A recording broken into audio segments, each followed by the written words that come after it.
भैया ओए प्लीज बोलिए।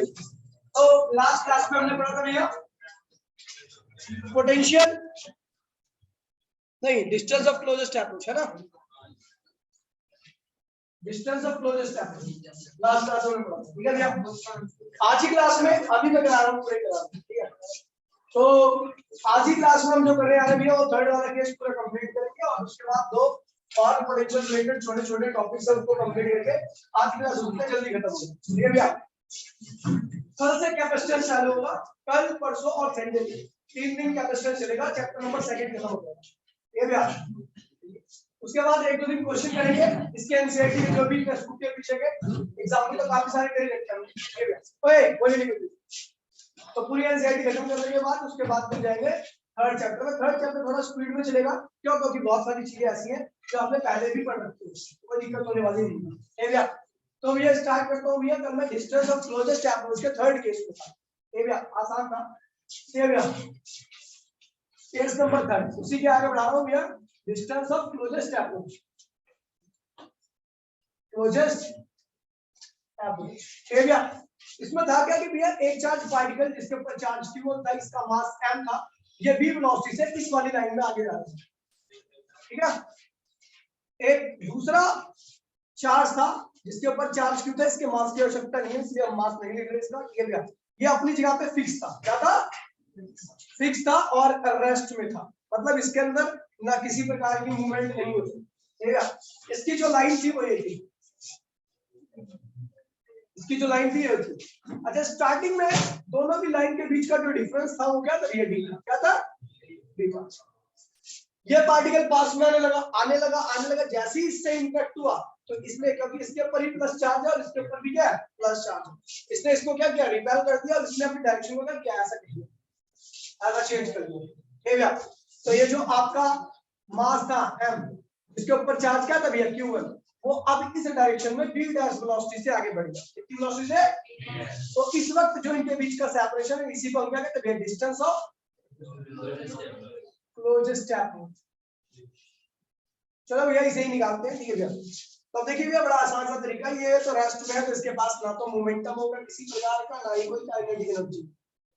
इनिशियली ये चल रहा था और इससे बहुत दूर था, तो मैं इनिशियल की बात करता हूँ स्टार्टिंग में कि इनिशियल काइनेटिक एनर्जी पूरे सिस्टम की, इसकी और इसकी मिला के इनिशियल काइनेटिक एनर्जी क्या होगी? आपको पता हो तो रेस्ट में है तो उसके पास कोई काइनेटिक नहीं होगी, ये मोशन में है तो इसी के पास काइनेटिक होगी, इसका मास क्या भैया? हाफ मास वेलोसिटी स्क्वायर, उसकी काइनेटिक नहीं होगी, ठीक है भैया। और आपको पता है भैया इनिशियल पोटेंशियल एनर्जी दोनों के बीच में, जैसे कि आपको पता है भैया सेपरेशन क्या है इनके बीच में भैया? इनिशियल सेपरेशन इंफिनिटी है, क्या है भैया? बहुत ज्यादा है, इसीलिए पोटेंशियल एनर्जी भी क्या होगी भैया? 0 होगी, ठीक है। बहुत दूर से टोटल इनिशियल एनर्जी क्या होगी भैया? तो काइनेटिक प्लस पोटेंशियल, तो पोटेंशियल तो 0 है, केवल काइनेटिक होगी क्या होगी? हाफ mv स्क्वायर, कोई दिक्कत तो नहीं भैया। ये इनिशियल टोटल इनिशियल एनर्जी है, ठीक है। तो आगे बढ़ते हैं, अब इस वाली कंडीशन की बात करते हैं जब पार्टिकल यहां पहुंचे, ठीक है, दोनों के बीच में इंटरेक्शन चालू हुआ और वेलोसिटी क्या होगी? v डैश होगी। तो फाइनल की बात करते हैं, फाइनल फाइनल की बात कर रहा हूं भैया। तो देखिए फाइनली ये तो रेस्ट में, ये तो इसके पास कोई काइनेटिक नहीं होगी, है ना, ये मोशन में है, तो हाफ मास वेलोसिटी क्या है भैया? v डैश स्क्वायर, दिक्कत नहीं है। यहाँ पर v डैश जो वेलोसिटी है मुझे नहीं पता कि कौन सी वेलोसिटी, हम नहीं जानते v डैश की वैल्यू है क्या, ठीक है। तो v डैश की वैल्यू निकालने के लिए आगे बढ़ते, v डैश की वैल्यू निकालने के लिए हम law of conservation of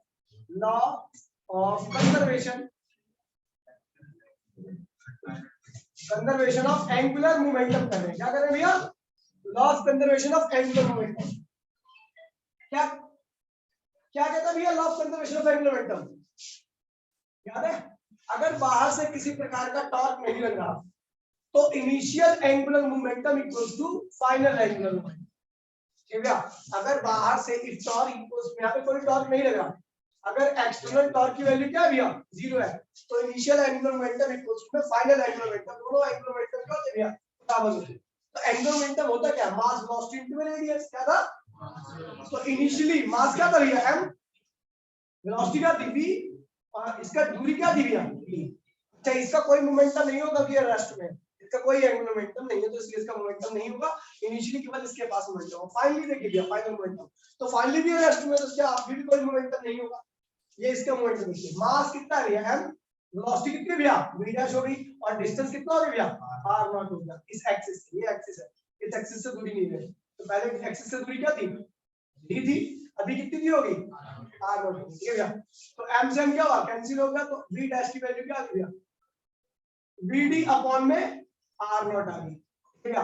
v dash की वैल्यू आ गई, उस v डैश की वैल्यू को हम यहां पुट करेंगे, तो हाफ m, v डैश की वैल्यू क्या रखी है vd अपॉन में r नॉट का होल स्क्वायर। इसको सॉल्व कीजिए तो क्या होगा half m v square d square upon में r नॉट स्क्वायर। कोई दिक्कत तो नहीं भैया।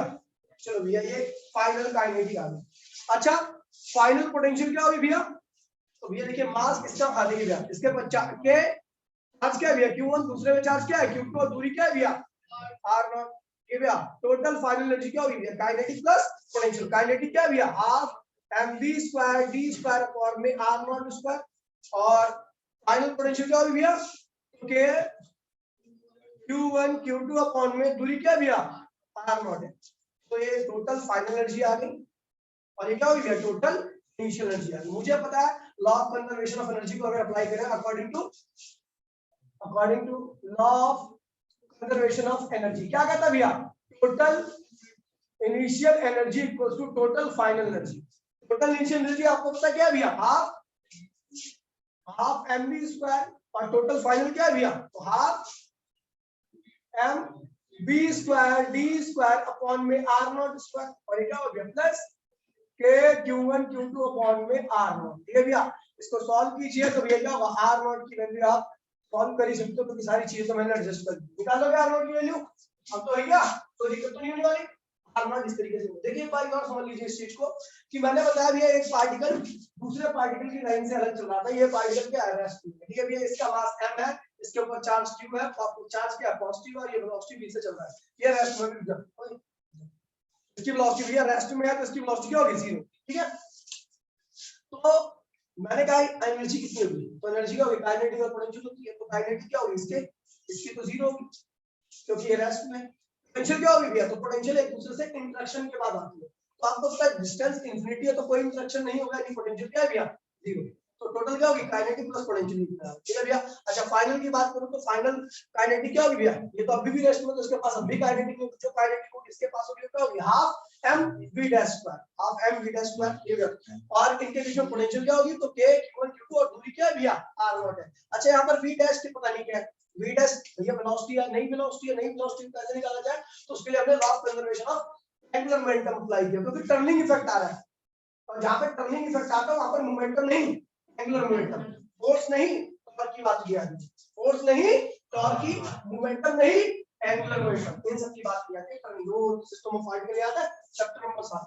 तो इसका एंगुलर मोमेंटम क्या होगा मास वेलोसिटी इनटू में अपॉन में इसका सेपरेशन इनटू में इसका सेपरेशन, और इसका एंगुलर मोमेंटम क्या होगा मास वेलोसिटी इनटू में इसका सेपरेशन। और मुझे पता है यहां पर कोई टॉर्क लगने का कोई एक्सटर्नल टॉर्क लगा है इस सिस्टम पर नहीं लगा, तो जो एंगुलर मोमेंटम इनिशियल होता है वही क्या होता है भैया फाइनल। अच्छा इसके पास कोई एंगुलर मोमेंटम नहीं होगा ना तो इनिशियल ना फाइनल, क्योंकि दोनों कंडीशन में क्या है रेस्ट में एंगुलर मोमेंटम के लिए मास वेलोसिटी और रेडियस चाहिए, ठीक है भैया डिस्टेंस चाहिए, तो ना तो मास तो है इसके पास बट क्या नहीं है वेलोसिटी नहीं है, और इनिशियली भी ये रेस्ट में था और फाइनली भी रेस्ट में था, इसलिए इसका कोई एंगुलर मोमेंटम नहीं हुआ। जो एंगुलर मोमेंटम हुआ इसका हुआ, इनिशियल भी इसी का हुआ और फाइनल भी इसी हुआ, तो इक्वेट करके v डैश की वैल्यू निकाल दी और v डैश की यहां पर हमने यहां पर रख दिया इसकी वैल्यू, इसको सॉल्व किया गया आ गया final kinetic, final potential, total energy आ गई, ठीक है भैया। और आपको पता है according to law of conservation of energy total initial equals to total final, तो इक्वेट करके r नॉट की वैल्यू आप आसानी से निकाल सकते हो। ये भैया ठीक है, इन चीजों को अगर आप ध्यान रखोगे, इन चीजों को आप अपने दिमाग में घुसा के रखोगे तो चीजें जो क्वेश्चंस जो होते हैं जो अच्छे लेवल के क्वेश्चन होते हैं वो आप अपने आप कर लोगे, ठीक है भैया पीडीएफ वाले, ठीक है भैया तो अपने आप ही कर लोगे, क्योंकि क्वेश्चन करते वक्त पता दिक्कत कहाँ आती है, दिक्कत आती है आपको चीजें ना फील नहीं होती, जब आप ज्यादा चीजें करोगे फिजिक्स में हार्ड चीजें करोगे इनडायरेक्ट चीजें करोगे तो आपको अपने आप क्वेश्चंस की फीलिंग आने लगेगी, ठीक है। आप छोटी छोटे फॉर्मूले याद कर लेते हो, सोचते हो उसी फॉर्मूले सब कुछ है, फॉर्मूले याद कर लो और 10 क्वेश्चन एक क्वेश्चन नहीं होता फॉर्मूले याद, चीजें फील होती हैं, चीजें जब नहीं करोगे एक्स्ट्रा करोगे हाई लेवल की करोगे तभी आपको फिजिक्स के क्वेश्चन आसानी से, ठीक है भैया। चलो बेटा फटाफट जल्दी जल्दी देखिए भैया। अब बात करने जा रहे हैं भैया पोटेंशियल ड्यू टू स्फीयर। ये भैया पोटेंशियल ड्यू टू स्फीयर भाई प्लीज यार, होलो स्फीयर जो है डेरिवेशन कुछ भी नहीं है इसकी, ठीक है भैया। आपके नॉलेज आपके नॉलेज को इंक्रीज करेगा, बाकी इसके डेरिवेशन वगैरह नहीं, ठीक है भैया। करा दूंगा लेकिन फिर क्या है कि वो चीजें बड़ी लगेंगी उसका कोई मतलब नहीं, ठीक है भैया। रिजल्ट आपको पहुंच के ध्यान दीजिएगा, ठीक है भैया। और इसके ऊपर जैसे क्वेश्चंस आते हैं वो भी एक क्वेश्चन उसी टाइप का मैं करा दूंगा, ठीक है भैया। चलो देखते भैया। तो पोटेंशियल ड्यू टू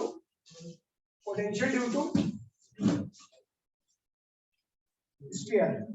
अब स्फीयर की वजह से पोटेंशियल निकाल रहे हैं, और स्फीयर में पहला केस क्या है भैया, होलो स्फीयर। क्या है ये ध्यान रखना भैया, इससे क्वेश्चन मैं आपसे ही पूछूंगा, तो इसीलिए पूरा अटेंशन यहीं पर होना चाहिए, ठीक है।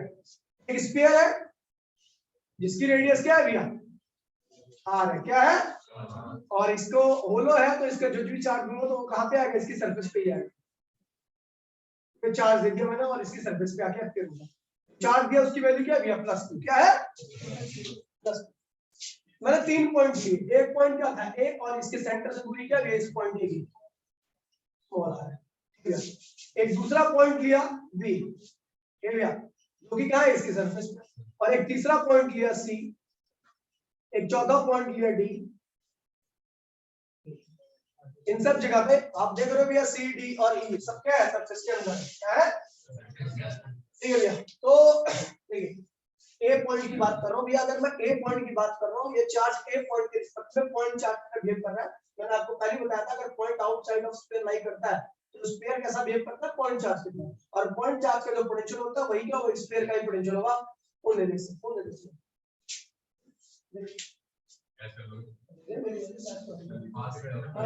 अगर दे दे भाई, बस तू फैक्ट कर देखिए भाई,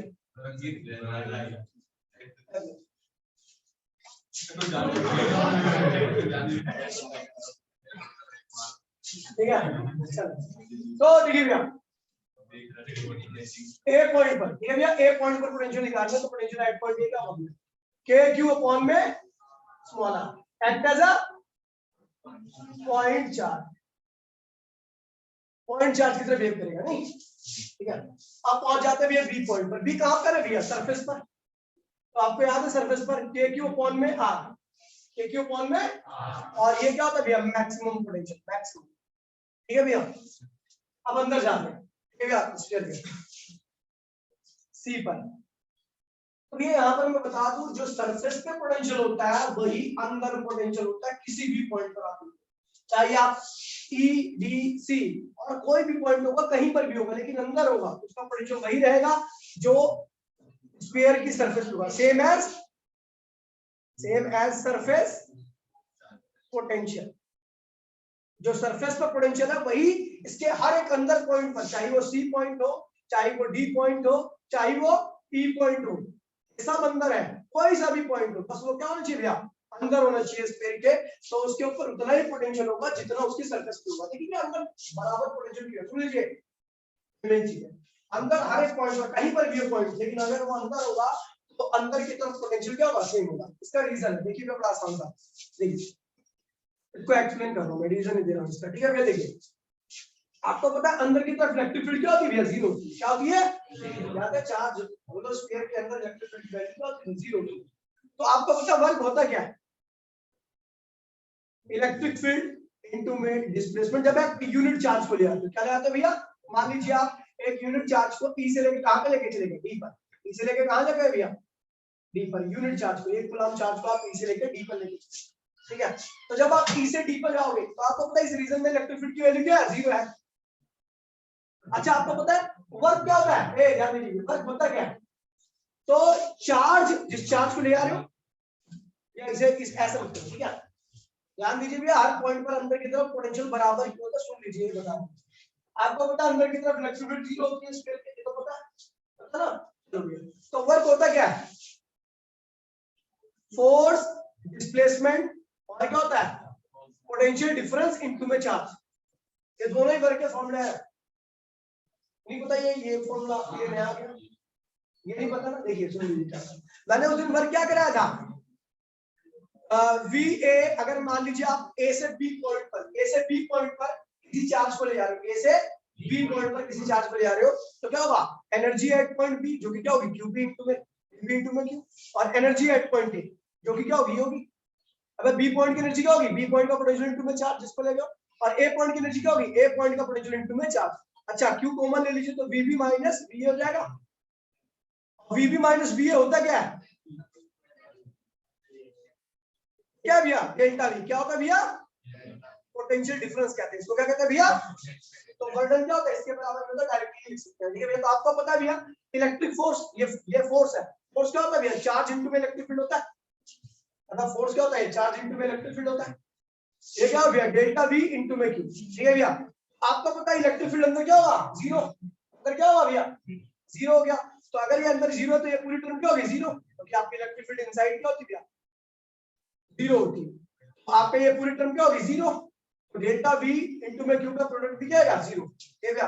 तो आपको पता है अगर इसका प्रोडक्ट जीरो आ रहा है तो उसका मतलब डेल्टा V भी क्या होगा भैया, जीरो, डेल्टा V क्या होगा भैया, जीरो, क्योंकि चार्ज है, देखिए भैया यहाँ पर दो कंडीशन हो सकती है, चार्ज कभी जीरो नहीं हो सकता, कौन जीरो सकता है भैया, डेल्टा V जीरो हो सकता है, डेल्टा V जीरो हो सकता है, तो इसका मतलब हुआ क्या, डेल्टा V है क्या, आप कहां से ले आ रहे हो, E से लेकर D पे ले आ रहे हो, E से लेकर D पे, डेल्टा V की वैल्यू क्या होगी, potential at point E D minus potential at point E, delta V की वैल्यू क्या है, आप कहां से ले रहे हो, E से लेकर D पे ले आ रहे हो ना, E से लेकर D पे, तो इन दोनों पॉइंट का पोटेंशियल डिफरेंस को हमने क्या किया, ये डेल्टा V लिख दिया, तो डेल्टा V की वैल्यू क्या लिखा, potential at point D minus potential at point E, जैसे आपने पहले मैंने बताया था कि आप A से B पे ये देखो देखे थे ना, अगर आप A से B पे ले आ रहे हो तो potential at point B minus potential at point A, ठीक है।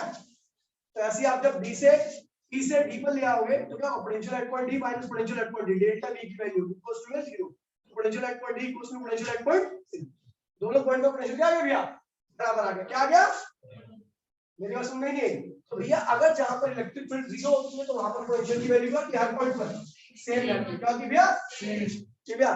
और आप अगर यही सरफेस पे ले आओ, यहां से यहां तक,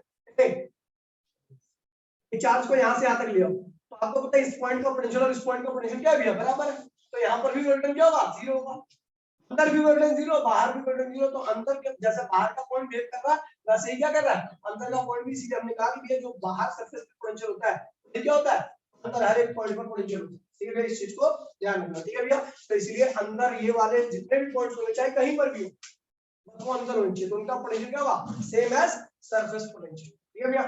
चलो आगे बढ़ रहे हैं, इसको मिटो दो, ठीक है भैया।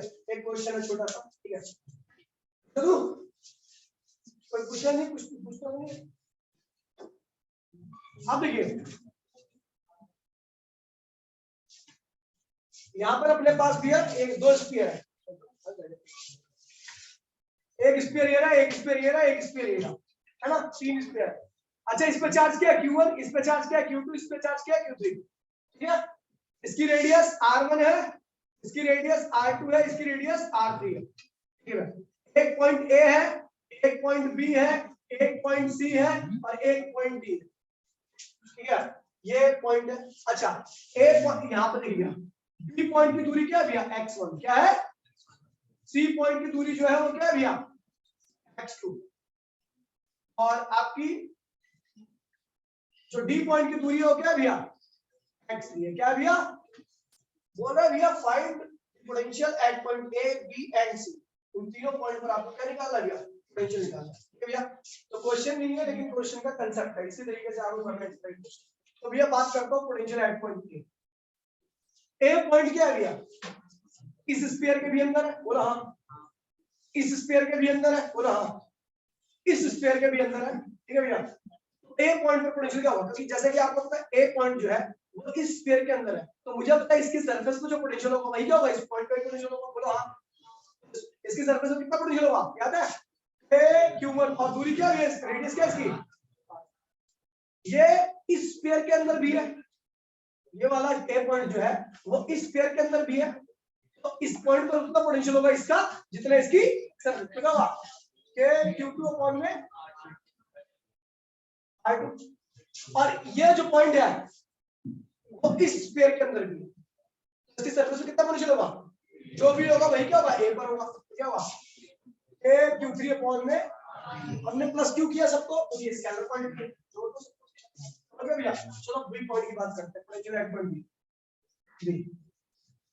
अब बी पॉइंट जो है वो इस स्फीयर के बाहर है।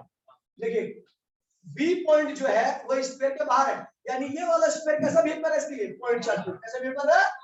तो पॉइंट चार्ज का पोजीशन होता है k q1 और दूरी कितनी भैया x1 कोई दिक्कत नहीं है। लेकिन ये वाला जो पॉइंट है बी वो इस स्फीयर के अंदर है, तो इसके सरफेस में पोटेंशियल होगा वही होगा, बी पर होगा। क्या लिखेंगे, k q2 अपॉन में r, और ये पॉइंट जो है वो इस स्फीयर के अंदर भी है, तो क्या हो गया, इसकी सरफेस k q3 अपॉन में, कोई दिक्कत नहीं है। अब आते हैं इस पॉइंट पर, सी का है,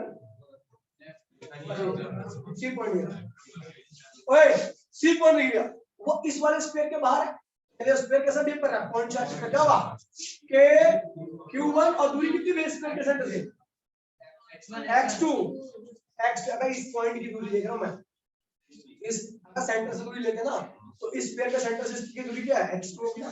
चलो भैया दूसरा, ये स्फीयर के ही बाहर वाला पॉइंट बोला, हाँ ये स्फीयर, तो इसके ये पॉइंट चार्ज कितने बिहेव कर रहा है, तो इस पॉइंट पे इसकी दूरी क्या है, इस पॉइंट से वही x2 होगी, सेंटर दोनों का सेम ही था ना, तो सेंटर से दूरी नहीं है, तो क्या q2 अपॉन में x2।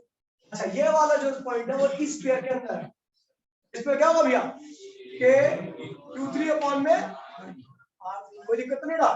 चलो ये हो गया। अब आते हैं डी पॉइंट पर, और डी पॉइंट जो है तो तीनों स्फीयर के क्या भैया बाहर है, क्या है, तो छोटे वाले स्फीयर की तरह वैसे क्या हुआ, ये पॉइंट चार्ज में भेज करेगा, दूरी क्या है k q1 अपॉन में x3, ये वाला ही पॉइंट चार्ज में भेज करेगा, दूरी क्या है x3, और ये वाले के भेजिए बाहर है, क्या हुआ k,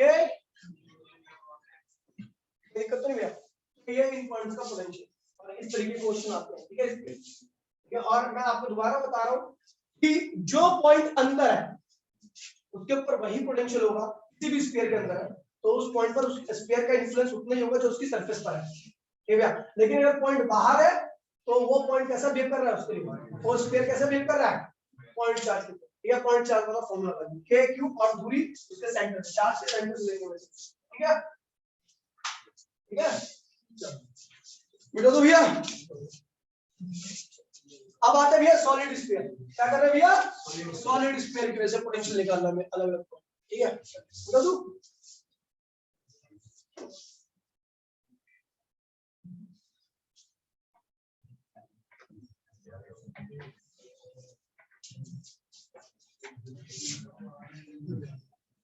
सॉलिड स्फीयर, ओए चुप हो जा, सॉलिड स्फीयर इतना ध्यान तू वहां पे लगाता है, अगर इतना 10% भी लगा ले उसके ऊपर कुछ होता है, लेकिन तू अपने माँ बाप से प्यार करनी, दुनिया से प्यार है, फालतू की बातों में तेरा इन्वॉल्वमेंट ज्यादा रहता है, बीमार हो तेरे पापा नहीं है, ठीक है भैया। देखिए तो ध्यान दीजिए, अब बात करते हैं भैया सॉलिड स्फीयर, क्या भैया, ये पूरा सॉलिड स्फीयर है, सॉलिड है तो चार्ज अंदर भी रहेगा और सरफेस भी रहेगा ना, फुल चार्ज क्या भैया क्यों है, ध्यान दीजिएगा भैया, इसकी रेडियस क्या है r है, क्या है 3 पॉइंट बना लो, एक पॉइंट क्या भैया c ये रहा, b ये रहा और a ये रहा, कोई दिक्कत तो नहीं भैया। अच्छा a पॉइंट की दूरी क्या है भैया, इसकी दूरी क्या स्मॉल r है, क्या है भैया, बी पॉइंट की दूरी तो आपको पता है सरफेस पे तो आ रही होगी, और सी पॉइंट की दूरी क्या है x है, क्या है x, ठीक है। अब देखिए भाई प्लीज इधर देखिए, तो पोटेंशियल एट पॉइंट ए क्या होगा, देखिए तो भैया अगर स्फीयर के बाहर पॉइंट है तो एक्ट का पॉइंट चार्ज, तो क्या हो गया k q अपॉन में दूरी क्या है भैया, ठीक है भैया। सरफेस पे आते हैं पोटेंशियल एट पॉइंट बी, तो क्या हो गया k q अपॉन में कैपिटल r, लेकिन जब मैं पोटेंशियल निकालूंगा सी पॉइंट पर तो मामला क्या होगा, गड़बड़ाएगा, वो ऐसा नहीं होगा, क्योंकि होलो होता तो वही पोटेंशियल होता जो सरफेस पे था, लेकिन ये सॉलिड है, इसका मतलब इसके अंदर भी चार्ज है, ठीक है। तो इसको करने के बहुत सारे तरीके, बहुत कॉम्प्लेक्स तरीके भी है, ठीक है भैया, बहुत आसान तरीके भी, आवश्यकता नहीं है उसकी, बस आपको पता होना चाहिए, ठीक है। तो वैल्यू होगी इसकी जो इसके अंदर पोटेंशियल होगा एक्स डिस्टेंस को सेंटर से, वो क्या होगा भैया 3 अपॉन में 2r क्यूब, नहीं यहाँ पे 3 minus x square x cube. एक बार देखिए ये पोटेंशियल है, ये स्क्वायर और ये भी क्या भी है स्क्वायर, ठीक है भैया। ओए देखिए, तो ये अंदर किसी भी पॉइंट पर अगर आप सॉलिड स्फीयर के अंदर किसी पॉइंट पर अगर आप निकालना चाहते हो और सेंटर से उसकी दूरी पता अंदर के लिए क्या हो, ठीक है, इनसाइड द स्फीयर, ठीक है भैया। ये क्या है भैया आउटसाइड, ये क्या है भैया सरफेस, और ये क्या है भैया इनसाइड, ठीक है भैया। तो यहाँ पर एक्स क्या है भैया सेंटर से उस पॉइंट की दूरी जिसपे आपको क्या निकालना है भैया पोटेंशियल निकालना। चलो भैया एक केस करते हैं इसमें कि at the centre, at the centre, centre पे क्या होगा एक्स की वैल्यू बताइए, एक्स की वैल्यू 0 जाएगी है ना। तो ये क्या होगा bc इक्वल्स टू में 3/2 aq अपॉन में, मतलब कि 3/2 times of potential at surface, surface का जो भी पोटेंशियल होगा उसका 3/2 टाइम्स होगा कहां पर अंदर की तरफ, ठीक है भैया। अंदर की तरफ अगर आप सेंटर पे देखोगे, सेंटर ये क्या है भैया सेंटर पे निकाल लो सेंटर पर, तो सेंटर पर जो पोटेंशियल होगा क्या होगा 3/2 टाइम्स ऑफ सरफेस पे, सरफेस का जो भी पोटेंशियल होगा उसका 3/2 टाइम्स कर दूंगी। मान लीजिए सरफेस पे आपको कितना पोटेंशियल है भैया 50 वोल्ट है, क्या है 50 वोल्ट है, 50 वोल्ट क्या होगा भैया 45 वोल्ट जाएगा सेंटर पे, कहां पे जाएगा सेंटर पे 45 वोल्ट है, समझ गया। ये फॉर्मूले ध्यान रखना, आपको बहुत मदद करने वाले हैं भैया। और मतलब आपके एनसीईआरटी में तो कहीं पर भी नहीं, एनसीईआरटी में कोई क्वेश्चन नहीं आएगा जिसका 20 75 सॉरी ओए मुझे भैया 75 ठीक है। ओए भैया 75 होगा मतलब ज्यादा होगा, ठीक है भैया। तो एनसीईआरटी में तो कोई भी ऐसा क्वेश्चन नहीं जिससे हुआ, ठीक है भैया। बोलो का कहीं नहीं यूज है, बाकी सॉलिड का कहीं यूज होने वाला नहीं, ठीक है भैया। कल से हमारा जो टॉपिक चालू होगा वो कैपेसिटेंस है, क्या है भैया कैपेसिटेंस। लेकिन अभी ओए ओए अभी अभी बंद नहीं हुआ, अभी एक छोटा सा टॉपिक है जिसको कहते हैं इलेक्ट्रोस्टैटिक शील्डिंग। क्या कहते हैं भैया इलेक्ट्रोस्टैटिक शील्डिंग, क्या डेरिवेशन करूं आवश्यकता नहीं है, बहुत लंबी वो तो सर्दुआ का फायदा नहीं है। हां ठीक है, करना डेरिवेशन किसको जिसको मन करा तो मैं उसकी छोटी सी वीडियो बना दूंगा, अलग से देखिए, ठीक है भैया। ओए देखिए इलेक्ट्रोस्टैटिक शील्डिंग क्या है, देखिए भैया आपको बता दूं, जो इलेक्ट्रिक करंट होता है वो इलेक्ट्रिक फील्ड की वजह से आता है। ऐसा इसलिए होता है क्योंकि भैया जब इलेक्ट्रिक फील्ड जिस रीजन में इलेक्ट्रिक फील्ड होती है तो इलेक्ट्रिक फील्ड क्या करती है, इलेक्ट्रिक फील्ड है ना, तो ये इलेक्ट्रिक फील्ड है तो इस इलेक्ट्रॉन पे क्या लगाएगी फोर्स लगाएगी, क्या लगाएगी भैया इलेक्ट्रिक फील्ड इलेक्ट्रॉन पे लगाती है फोर्स, और फोर्स की वजह से क्या होता है इलेक्ट्रॉन क्या करता है एक्सेलरेट करता है, क्या होता है भैया, और जहां पर एक्सेलरेशन होता है वहां पर क्या होता है इलेक्ट्रिक करंट आता है, और जहां करंट होता है वहां पे आपको लगता है झटके, क्या लगते हैं। तो अब देखिए भैया इलेक्ट्रोस्टैटिक शील्डिंग क्या है, देखिए भैया कई बार आपने देखा होगा एडवर्टाइज वगैरह में या फिर कोई ऐसी में कि भैया जब भी तूफान आया कुछ बिजली कड़के तो अपनी कार के अंदर बैठ जाए, ठीक है भैया। कार के अंदर बैठ जाने से बिजली मतलब बिजली की वजह से मरने की संभावना खत्म हो जाती है, ठीक है। ऐसा इसलिए होता है क्योंकि मेटल बॉडी जो होती है, आपको बता दूं भैया आपने मैंने बताया था कोई मेटल बॉडी है, होलो मेटल बॉडी है तो उसके अंदर इलेक्ट्रिक फील्ड नहीं होती, अभी बताया पीछे अभी बताया। तो होलो स्फीयर के अंदर इलेक्ट्रिक फील्ड की वैल्यू क्या होती है 0 होती है, और जब अंदर इलेक्ट्रिक फील्ड की वैल्यू 0 रहेगी तो अंदर जो इलेक्ट्रॉन रहेंगे उस सरफेस के उसके अंदर कोई फोर्स उनके ऊपर कोई फोर्स नहीं लगेगा, और जब फोर्स नहीं लगेगा तो एक्सेलरेशन नहीं रहेगा, एक्सेलरेशन नहीं रहेगा तो इलेक्ट्रॉन नहीं आता, करंट की वैल्यू 0 होगी। अब देखिए क्या होता है जब तूफान आते हैं बिजली कड़कती है, ठीक है भैया, तो बिजली कड़कती है तो क्या होता है जो बिजली की वजह से जो भी पोटेंशियल वगैरह क्रिएट होता है वो सरफेस होता है, अंदर की वजह से कोई इलेक्ट्रिक फील्ड नहीं होती और आप झटके से बचे रहते हैं, ठीक है भैया। इसीलिए कभी भी बिजली वाले दिन इस प्रोसेस को किसी रीजन में इलेक्ट्रिक फील्ड को 0 कर देना ही क्या कहलाता है इलेक्ट्रोस्टैटिक शील्डिंग, क्या कहलाता है भैया किसी रीजन को इलेक्ट्रिक फील्ड से शील्ड कर देना, क्या कहलाता है भैया इलेक्ट्रोस्टैटिक शील्डिंग। और ये शील्ड कैसे कर सकते हो, तो भैया कोई मेटल चैम्बर रख दो, इसके अंदर इलेक्ट्रिक फील्ड क्या होगी भैया, जीरो रहेगी हमेशा। कोई बॉक्स रख दो, मेटल बॉक्स रख दो, इसके अंदर भी इलेक्ट्रिक फील्ड क्या होगी भैया, जीरो रहेगी, ये भैया ठीक है। कोई पैरेलल प्लेट रख दो, ये भैया पैरेलल प्लेट, तो उसके अंदर भी इलेक्ट्रिक फील्ड की वैल्यू क्या रहेगी भैया, जीरो रहेगी। याद नहीं आता भैया, सॉरी बाहर रहती है ना जीरो, ये प्लस प्लस और माइनस, तो इधर भी इलेक्ट्रिक फील्ड क्या होगी जीरो और इधर भी क्या होगी इलेक्ट्रिक फील्ड जीरो होगी।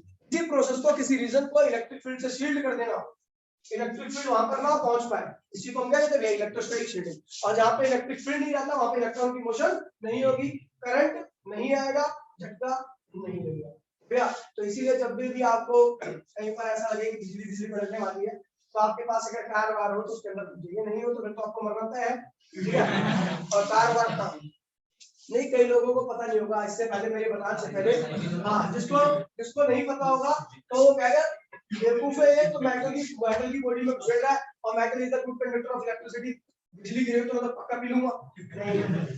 ऐसे तो जो हवाई जहाज जाता है ना तो वहां पर रोजाना कोई ना कोई पी जाए, सब पल जाए, लेकिन क्या होता है मेटल बॉडी का होता है, मेटल बॉडी से उसके ऊपर बिजली भी गिरती है तो फर्क नहीं पड़ता उससे, ठीक है।